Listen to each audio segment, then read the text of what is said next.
A 17-year-old boy in a deeply controversial garment is thrown into a pit by his own brothers, and watch the descents. And the moment he does, the cycle of the garment repeats itself. Look at what she does. She does not throw the cloth away, she weaponizes it. She calls the men of her household and points to the physical evidence in her hands. See, he has brought among us a Hebrew to laugh at us. He came into me to lie with me, and I cried out with a loud voice. And as soon as he heard that I lifted up my voice and cried out, he left his garment beside me and fled. When Potiphar comes home, she repeats the lie. She uses the empty garment to construct a false narrative of assault, exactly the way the brothers used the blood-soaked tunic to construct a false narrative of death. Once again, the physical object becomes the undeniable proof of a lie. Potiphar's anger burns. He takes his slave and throws him into the prison, the place where the king's prisoners are confined. But later in the narrative, when Joseph describes this underground cell, he does not just call it a prison. He uses a very specific Hebrew word. He calls it a bore. Every time Joseph's status changes, a piece of clothing is violently ripped from him. The dungeon, the pit. It is the exact same word used for the dry rock cistern at Dothan. The structural loop is closed. For the second time in his life, Joseph has risen to a position of management. For the second time, his garment has been violently stripped from him. For the second time, that empty garment has been used to frame him. And for the second time, the favored son has been plunged into the dark of a bore. Joseph is back at the bottom, back in the bore. But the text repeats that exact same phrase. The Lord was with Joseph. Even in the darkest hole of the Egyptian penal system, the pattern holds. It is then weaponized to construct a lie. The keeper of the prison notices his competence and hands over the management of the entire facility.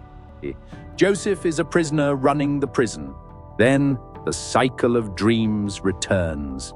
Pharaoh becomes angry with two of his officials and throws them into the exact same dungeon. The chief cupbearer and the chief baker. Do not think of these men as waiters and cooks. In an ancient Near Eastern empire, the highest risk to a monarch's life was assassination by poison. The chief cupbearer was the final human shield between a toxic cup and the king's throat.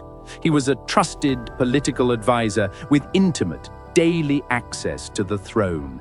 The chief baker held similar security clearance over the king's food. These were high-ranking imperial targets, and both of them wake up deeply disturbed. They both had dreams on the exact same night. 13 years earlier, in Canaan, dreams were the mechanism that triggered Joseph's descent, and followed immediately by a plunge into the dark. Now, in the dark of an Egyptian prison, dreams are the mechanism that will pull him out. But his role has shifted. He is no longer the favored son boasting about his own visions. He is a servant interpreting the visions of others. He looks at their faces and asks why they are sad. They tell him there is no one to interpret their dreams. Joseph's response is the hinge of his entire theology. Do not interpretations belong to God? Please tell them to me. The cupbearer goes first. He sees a vine with 3 branches. It buds, blossoms, and produces ripe grapes. He takes the grapes, squeezes them into Pharaoh's cup, and places it in the king's hand. Joseph delivers the verdict. The 3 branches represent a 72-hour countdown. In 3 days, Pharaoh will lift up his head and restore him to his position.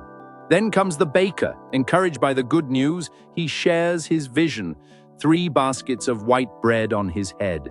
But in the top basket, birds are eating the baked goods meant for Pharaoh. Joseph does not soften the blow. The 3 baskets are also 3 days, but in 72 hours, Pharaoh will lift up the baker's head from his body. He will be hanged on a tree, and the birds will eat his flesh. We are going to trace this hidden pattern of garments, pits, and dreams from the grazing lands of Canaan to the throne room of Pharaoh. Dreams in the ancient world were often treated as riddles to be cracked by professional magicians. Joseph treats them as divine architecture. God has spoken. The mechanism is locked. Before the conversation ends, Joseph makes one desperate request to the cupbearer. "Only remember me when it is well with you. Please do me the kindness to mention me to Pharaoh, and so get me out of this house. For I was indeed stolen out of the land of the Hebrews, and here also I have done nothing that they should put me into the pit." He uses that word again, the bore. 3 days later, the countdown expires. It is Pharaoh's birthday. The cupbearer is restored to the throne room. The baker is executed. The interpretation was flawless, but the text ends the chapter with a crushing rhythmic finality. Yet the chief cupbearer did not remember Joseph, but forgot him. 2 full years pass, 730 days of waiting in the dark for a door to open that never does. The silence of the forgotten. And see how Genesis uses this cycle of trauma to construct the defining theological statement of the ancient world. Then the cycle of dreams moves to the absolute center of human power. Pharaoh, the living god of the Egyptian empire, goes to sleep. He dreams he is standing by the Nile, the agricultural lifeblood of the nation. 7 fat, sleek cows come out of the river to graze. Then 7 grotesque skeletal cows emerge, attack the fat ones, and devour them. But when the horrific cows finish eating, their ribs are still showing. They have consumed abundance and remained starved. Pharaoh wakes up, falls back asleep, and the dream repeats in a different form. 7 plump ears of grain are swallowed by 7 thin, scorched ears. Pharaoh wakes up terrified. He summons the Hartumim, the magicians and wise men of Egypt. Do not think of street illusionists. These were the intellectual and spiritual elite of the empire, priests trained in ancient omen texts and vast encyclopedias of dream interpretation. If anyone could crack the code, it was them, but they are paralyzed. They have no answer. It begins with a father's favoritism. Jacob loves Joseph more than his other sons, and he gives him a gift. It is in this exact moment of imperial panic that the cupbearer's memory suddenly returns. He steps forward and says, "I remember my offenses today." He tells the king about the Hebrew boy in the dungeon who cracked the code of life and death 2 years earlier. Pharaoh gives the order. They run to the prison. Notice the physical sequence that happens next. Genesis does not just say they brought him to the palace, it explicitly details his physical transformation. They bring him hurriedly out of the pit. He is shaved, and he changes his clothes, the garments again. A ragged, bearded Hebrew prisoner cannot stand in the pristine courts of the Egyptian king. The filth of the boar is stripped away. The physical markers of his imprisonment are removed. Joseph walks into the throne room. He is 30 years old. He has spent 13 years in slavery and captivity. He stands before the most powerful human being on the planet. Traditionally, English Bibles call it a coat of many colors, but the Hebrew phrase is ketonet passim. Pharaoh looks at him and says, "I have had a dream and there is no one who can interpret it. I have heard it said of you that when you hear a dream, you can interpret it. It is the perfect moment for a politician to claim credit. It is the perfect moment for a slave to leverage his way into freedom." But Joseph's answer completely removes himself from the center of the story. "It is not in me. God will give Pharaoh a favorable answer." Pharaoh recounts the nightmares. Joseph listens, and then he delivers the verdict. The 2 dreams are actually one. The mechanism of history has been locked by God, and the repetition means the event is imminent. Egypt is about to experience 7 years of unprecedented, explosive agricultural abundance.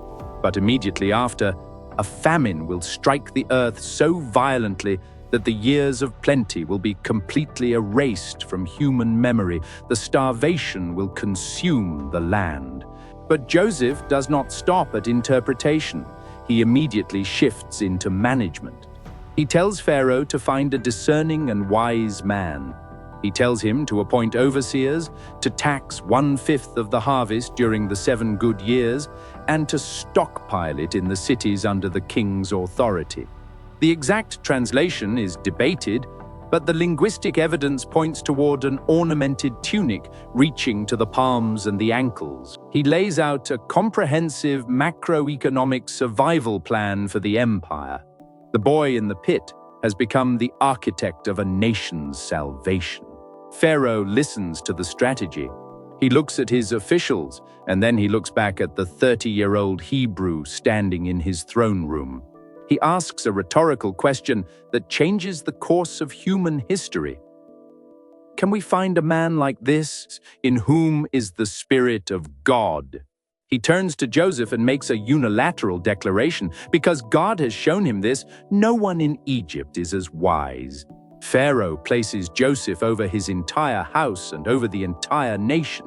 Only with respect to the throne itself will Pharaoh be greater. The ascent is instantaneous, the reversal is absolute. But notice the physical markers Genesis uses to seal this transformation. Pharaoh takes his signet ring from his hand and puts it on Joseph's hand.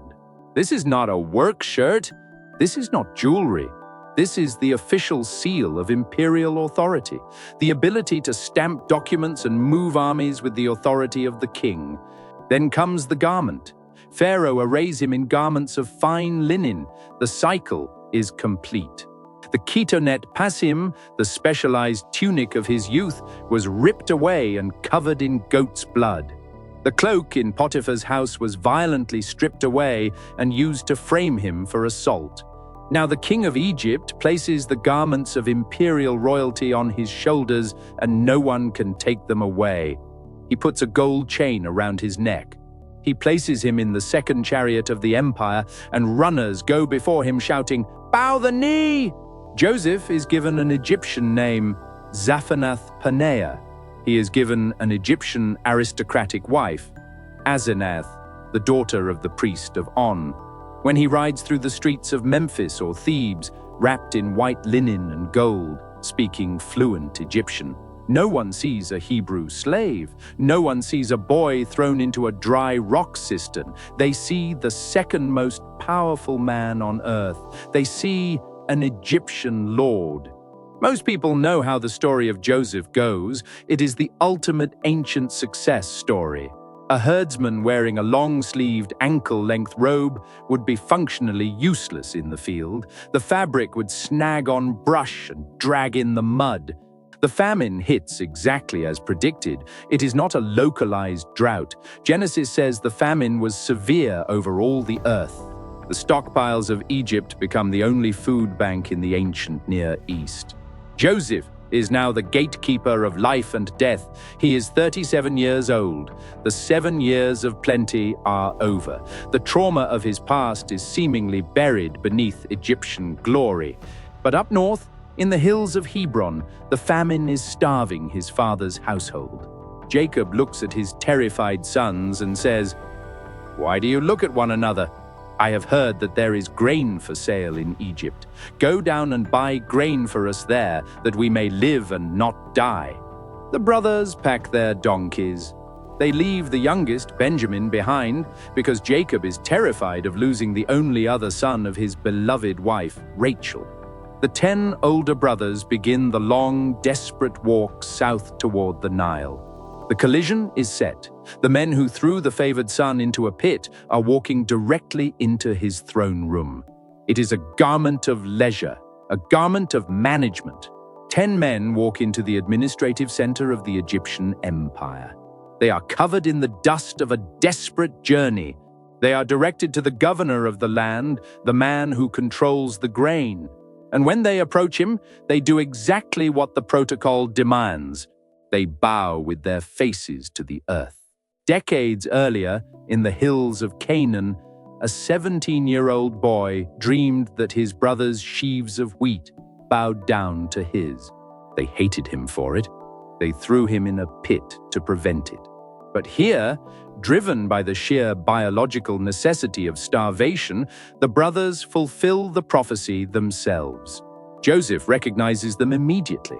When Jacob hands this tunic to his 17-year-old son, he is essentially announcing to his 10 older, hardened brothers that this boy has been chosen to oversee them. But they do not recognize him. How could they? The last time they saw him, he was a terrified Hebrew teenager begging for his life from the bottom of a dry cistern. The man sitting before them is 37 years old. He is shaved. He is wrapped in fine linen and gold. He speaks through an interpreter. He is the terrifying face of imperial power. At this moment, Joseph could end the story. He could order their execution, or he could reveal his identity and embrace them. He does neither. The coat is a provocation. He tests them. He speaks roughly to them. He accuses them of being spies. He locks them in prison for 3 days, giving them a taste of the isolation they gave him. Then he forces a brutal ultimatum. Leave one brother behind in chains, take grain back to your starving families, and prove your story by bringing your youngest brother back to me. They leave Simeon in the dungeon. They return to Canaan, and months later, when the grain runs out, Jacob is forced to make the agonizing choice to send Benjamin, the only other son of Rachel, the new favored son, down to Egypt. When they return, Joseph sets the ultimate trap. Then come the dreams. He feasts with them, fills their sacks with grain, and then issues a secret order to his steward. Put the silver cup, his personal divination goblet, into the sack of the youngest, Benjamin. The brothers leave the city at dawn, thinking they have survived. But before they can get far, Joseph's guards run them down. The accusation is theft. The punishment is slavery. The sacks are opened one by one in the dirt, from oldest to youngest.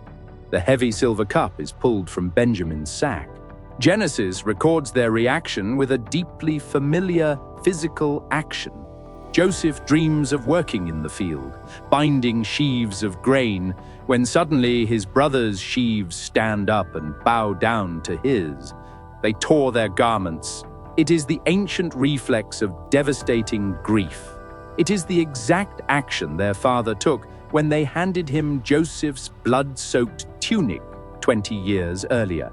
The brothers are dragged back to the Egyptian lord. They fall to the ground. Joseph delivers the verdict. The man in whose sack the cup was found will remain in Egypt as a slave. The rest of them can go in peace back to their father. This is not a petty game. It is a precise psychological mechanism. A second dream follows. The sun, the moon, and 11 stars bow down to him.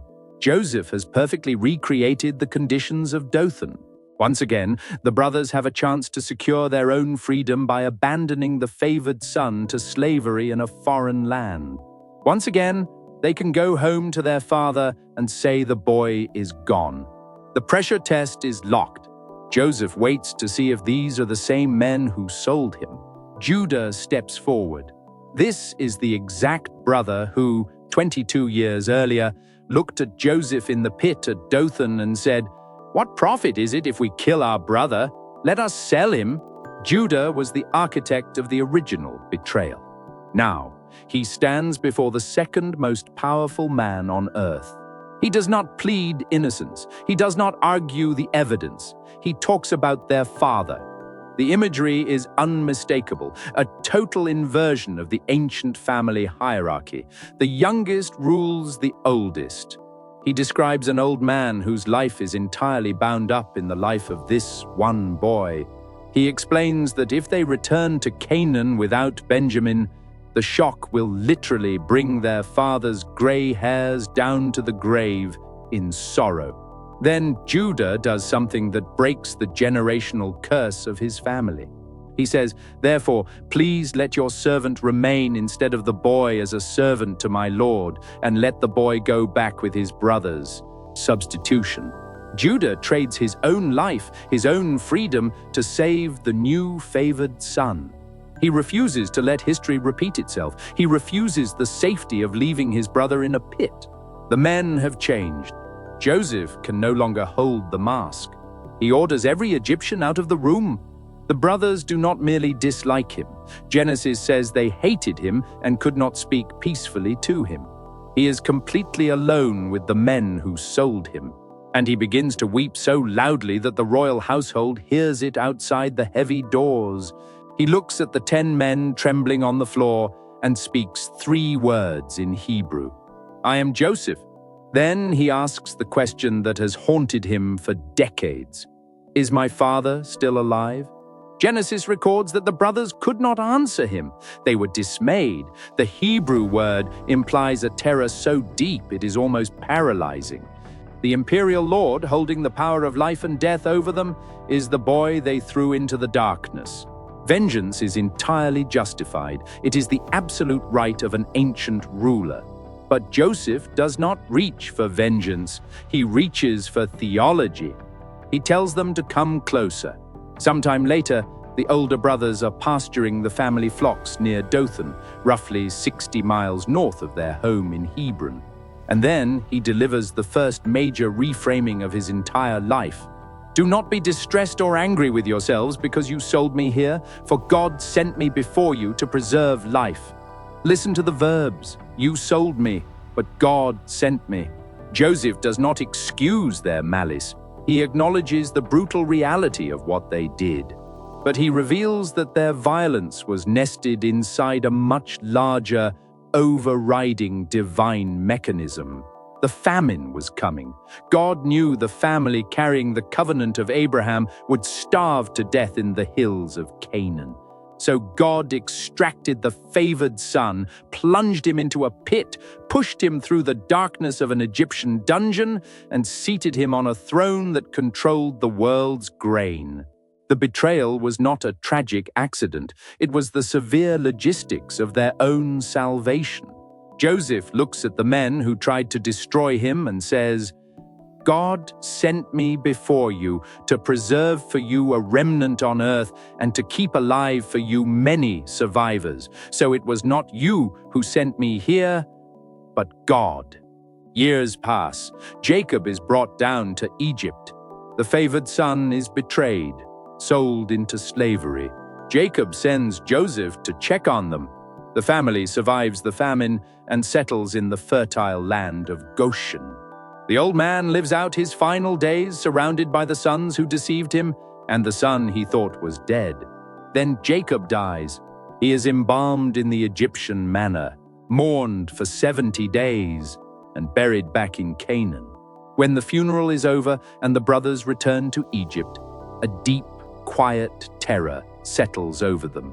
The protective shield of their father is gone. They look at Joseph, the man holding imperial power, and they realize the debt of Dothan has never actually been paid. 60 miles is a multi-day journey on foot. The boy is entirely isolated from his father's protection.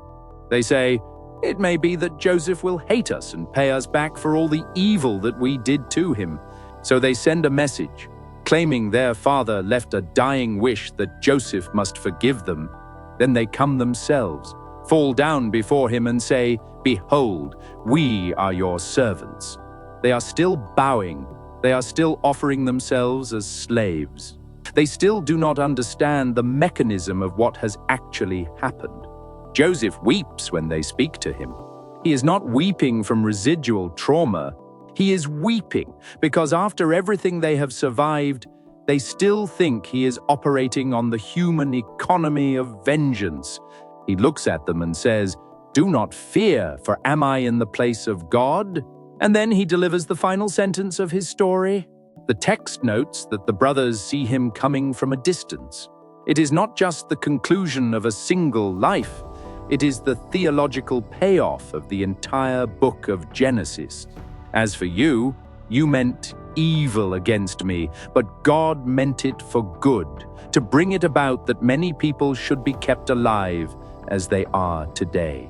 Notice the structure of the sentence. He uses the exact same verb twice. You meant it. God meant it. He does not say, you did something evil, and God eventually stepped in and fixed it. He does not say, God barely managed to rescue me from your bad decisions. The Hebrew text claims something much more radical. In the exact moment the brothers were executing their malice, God was executing his providence. The human intent was murder. The divine intent was preservation. Both intentions operated through the exact same physical event. They see the ketonet passim shining across the terrain. The garment arrives before the boy does. The ketonet passim was stripped. The blood was spilled. The descents into the pit and the dungeon were real, agonizing traumas. Joseph lost 13 years of his life to human cruelty. Genesis does not soften the evil, but it reveals that human evil is not the final architect of history. God did not just react to the betrayal at Dothan, he weaponized it. He took the jealousy of 10 brothers and turned it into the mechanism that fed the world, and preserved the fragile family carrying the promise of the Messiah. The coat, the pit, the lies, and the prison were all terrible, but they were all tools. So do not fear, Joseph tells them. I will provide for you and your little ones. And before he even reaches them, they make a decision. Genesis ends not with a king dispensing vengeance, but with a brother dispensing grain. A man who was thrown into a pit to die, now keeping the very men who threw him there alive. If this look at the structure of Joseph's story changes how you read Genesis, please subscribe and share this video with someone who needs it. This channel runs on your shares, and they help us continue mapping the hidden architecture of Scripture. Thank you, and God bless. They say, here comes this dreamer. Come now, let us kill him and throw him into one of the pits. When Joseph arrives, there is no conversation. The action is entirely physical. The first thing the brothers do is violently strip the ketonet passim from his body. They remove the symbol of his authority. Then they take the boy and drop him into a bore. That Hebrew word, bore, means a pit or a cistern, typically carved into rock to catch rainwater. Falsely accused. Genesis explicitly notes that it was empty. There was no water in it, just dry rock, sheer walls, and darkness. This is the first descent. The favored son has been stripped of his identity and plunged into the earth. But the brothers now have a problem. They have an empty garment, and they need a story. While Joseph sits in the pitch black of the dry cistern, a caravan of Ishmaelite traders appears on the horizon. Judah, the fourth brother, makes a cold calculation. Murder profits nothing. Slavery pays. They pull their 17-year-old brother out of the rock, sell him for 20 shekels of silver, and watch him disappear in chains toward the southern horizon. The boy is gone, but the brothers still have a problem back in Hebron, and eventually rises to rule the Egyptian empire. They have an empty, highly recognizable tunic, and they have a father who expects his favorite son to return, so they construct a lie using the very object that caused their hatred. They slaughter a male goat. They take the ketonet passim, the ornamented robe of management, and they plunge it into the blood. Then they carry that ruined, heavy fabric back to Jacob. Notice exactly what they say. They do not say, a wild animal killed him. They simply drop the blood-soaked fabric at their father's feet and say, we found this. Please identify whether it is your son's robe or not. They let the father's own terror do the work. Jacob examines it. He recognizes the pattern. He sees the blood. We read it as a straightforward moral biography about staying faithful when life is unfair. And he speaks the exact lie they wanted him to believe. "It is my son's robe. A fierce animal has devoured him." But if you know the wider story of Genesis, this moment should make you freeze. Because the objects the brothers used to pull off this lie are not random: a goat and a garment. Rewind the story roughly 6 decades. Jacob was a young man. His father, Isaac, was old and functionally blind. Jacob wanted the family blessing that legally belonged to his older brother, Esau. So he conspired with his mother to steal it. How did he do it? His mother took Esau's garments and put them on Jacob. Then she slaughtered a pair of young goats. She took the skins of those goats and wrapped them around Jacob's hands and the smooth part of his neck, so that when his blind father reached out to touch him, he would feel the rough, hairy texture of the older brother. But the Hebrew text of Genesis does not treat Joseph's life as a simple historical narrative. Jacob deceived his own father using a garment and a goat. Now, an entire generation later, the deceiver is deceived. His sons take a garment and a goat, and they use them to break his heart. The structural irony of Genesis is devastating. The sins of the father have literally been weaponized by the sons, using the exact same physical props. Jacob's reaction is immediate and visceral.